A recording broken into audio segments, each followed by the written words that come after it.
In a world where big blockbuster hits released all at once in a 365-day period, and our wallets suffer the ultimate beating, one game must stand from the rest to become the ultimate game of 2023. And that game is... well, it's kind of complicated. In a year absolutely packed to the brim with blockbuster hits, there's definitely going to be some disappointment when your favorite game is not nominated. And when games that really don't belong in a certain category are going to go in there for some reason. But let's be realistic, this fight is really probably going to come down to Baldur's Gate 3 versus Tears of the Kingdom. And the reality of all this Game of the Year stuff is really, who cares? There are really multiple different viewpoints you can see Game of the Year for 2023, and the real winner that comes out of all this is, well, that'll be determined at the end of the video. So the first thing you can look at Game of the Year by is sales. If you look at Spider-Man 2, the game hasn't even been released that long yet, just under 2 months, and the game has already sold 5 million copies. Then you look at Tears of the Kingdom, and this thing has sold 18 million copies since May. And then you look even further at Hogwarts Legacy, which released in February, and this game has grossed over $1 billion, like all over the entire world since February. The cons of looking at sales figures is you're not really going to judge Game of the Year all that often by Madden, which is the third highest selling game of 2023. Madden is worse than year-over-year smartphone upgrades. They're even less incremental upgrades every year, and that somehow they still charge full price for these games. Additionally, sales doesn't allow for as much time for the new games, kind of like Spider-Man, but also kind of like Starfield, as you would allow time for Hogwarts Legacy. So there's somewhat of a recency bias, and then there's also enough time for sales to really come in.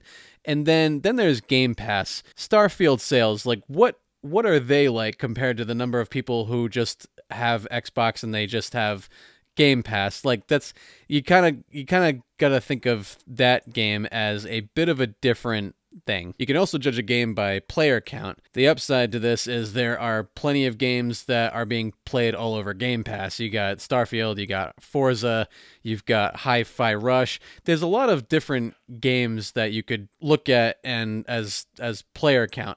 The downside to this is that for 2023, there's games that were released earlier in the decade. So there's games like Fortnite, PUBG, there's games like Apex Legends, Minecraft, there's older Call of Duties. So to really capture these ongoing games, you kind of really have to filter it out by the 2023 games that were released, and good luck doing that. Another way you can measure Game of the Year is through aggregators like Metacritic and OpenCritic. The issue with some of these sites is that some of them can be prone to review bombing or too high of praise when you haven't even played the game yet. You're just really anticipating a high review score. Until now, I've used a lot of objective, like these are well-known, well-recognized avenues where Game of the Year gets judged based on multiple different people and people groups. Now we go into the measurement of Game of the Year, where it really depends on your experience with a game. Maybe you got a wow factor spelunking under Hyrule.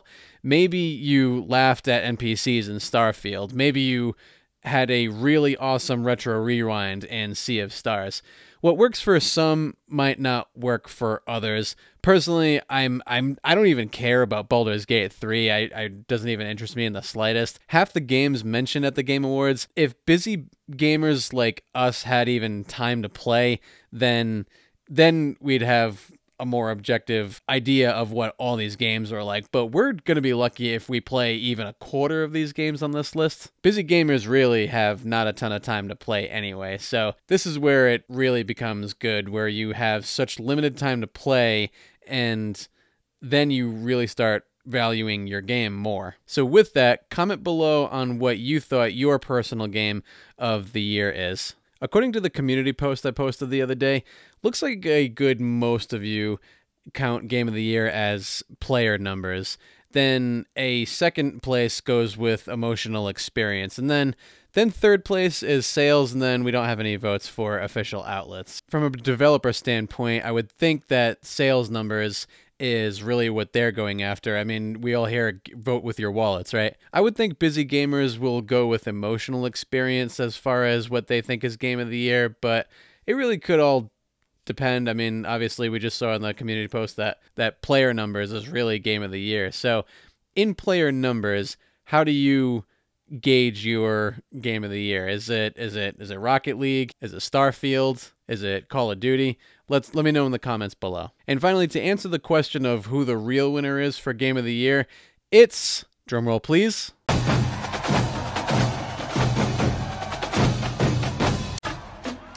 it is you. Because you in 2023 live in one of the greatest years of gaming with all these blockbuster hits. There is way too much choice out there for what to play. There is a killing being done to our wallets, and it is just not fair to these guys. And that freedom of choice allows us to play what we want, really. If you enjoyed this video, be sure to check this video out in the corner over here. If you enjoyed this video, make sure to check out the next video here, and I will see you on the next time. Peace.